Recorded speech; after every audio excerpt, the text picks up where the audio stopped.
balance on my yoga ball here. I don't have a chair. Hi, I'm Cassie. If you're watching this video, more than likely, it means you are in your EPIK application process or you're about to have your interview. Well, I'll try to tell you the best of I can, the best of what I can. At this point, I am right now in the process of sending in my final documents. So I'll start with basically the overview. If you see me kind of wiggling, it's because I'm kind of sitting down on a yoga ball. So with the EPIK process of applying, and this is through Corvia, one of the recruiting agencies, because they are like by far the best. So I would totally 150% recommend for you to use Corvia. They're just awesome at their work, and it's free. It's totally free. Step 1 is to apply to Corvia. So you go to the Corvia website and you apply. So you have just to fill out a application, normal stuff, and then you send it off. They're gonna email you back saying, hey, you're interested, it seems, in going to teach in Korea, so let's schedule an interview. My Korea recruiter, she's Daisy, so in case you have her, just know that she's just awesome. So you can have an interview with one of the Korea recruiters, and it's just basically, it's not even like an interview to be worried about. It's super like casual, super chill. Well, not super chill, but it's super casual. It's just an interview to see if you're really like, are you sure you want to teach? Like, let's see how serious you are about going to teach in Korea. Questions like these are easily found if you just Google them. By the way, big tip.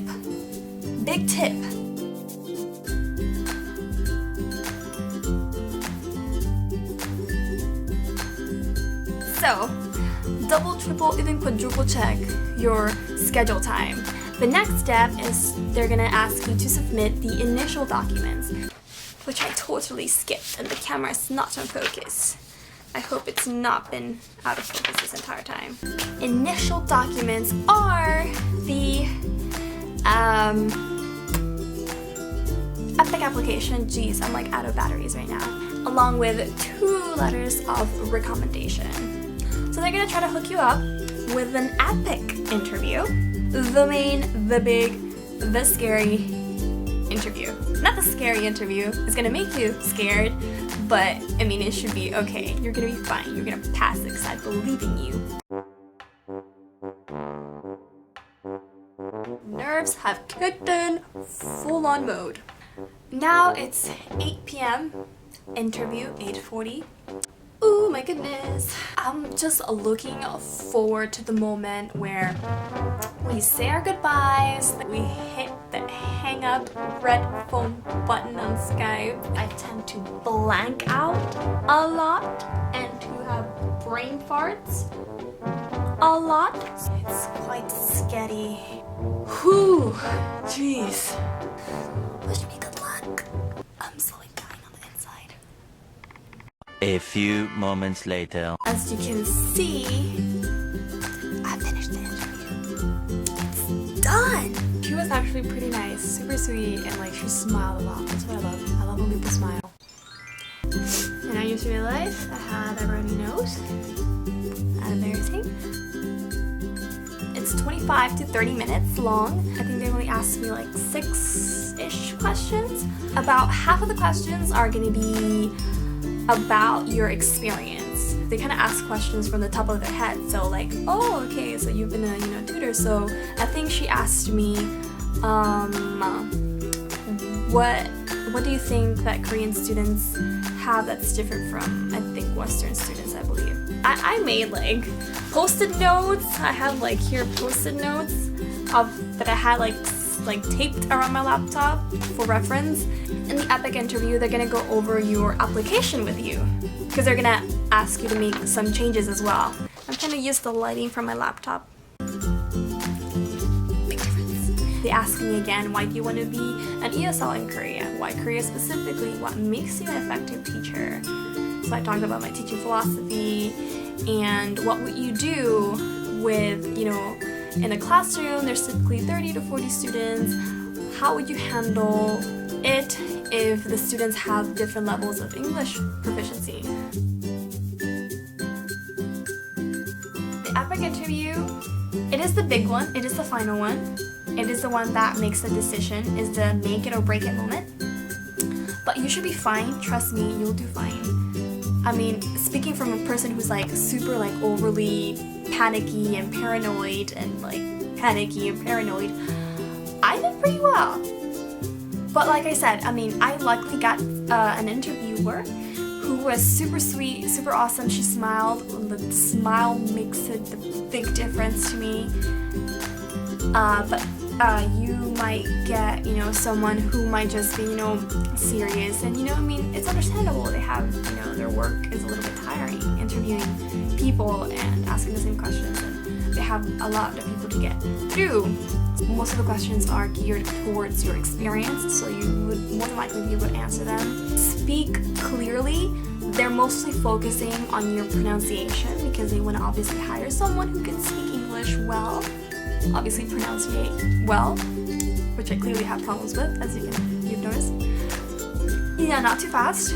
Some people, like me, talk fast when they get nervous, so don't. Try to speak, you know, moderately and pronunciate well.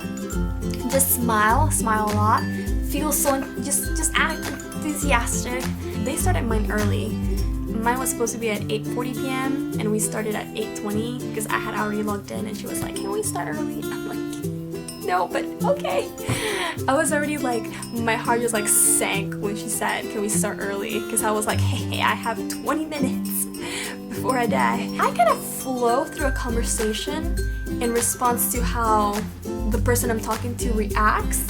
So if the person I'm talking to is kinda like seems uninterested or kinda like, yeah, okay, I kind of feel a little awkward.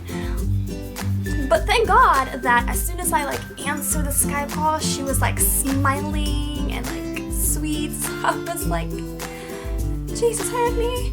The only problem was that it was kind of hard to hear her because alongside of her there's other, I guess, representatives, EPIK representatives who were also having the EPIK interview. So it was kind of, I was hearing more the guy next to her interviewing the person rather than my interviewer. So I was like relieved that it was over, that was my last interview. No more freaking out, no more panicking, no more messing up with the time difference. I was expecting to hear back within a week or so, but I got the results. I got the email 3 days later saying, "Congratulations, you passed the interview." Now they asked me to send in my final documents, which are, by the way, probably you already know, but now it's blurry. Focus. Now, if you want to be placed in Seoul, I'm trying to balance in my yoga ball again, you've got to have all your documents ready to send off ASAP. So, because like again, first come, first serve. You see what I did right there? I got food. Oh, sorry. I'm gonna turn this into like a mukbang. I wish you good luck if you are going through the EPIK process or your interviews coming up soon. I am more than sure you're gonna do awesome. Let's hope you do get placed where you want to get placed. So, be on top of everything. And good luck. See you in Korea. Bye. Signing off. Wow, my hair is nasty. On going to South Korea. Hi. So, awkward. I'm awkward with the camera. So, sorry. So,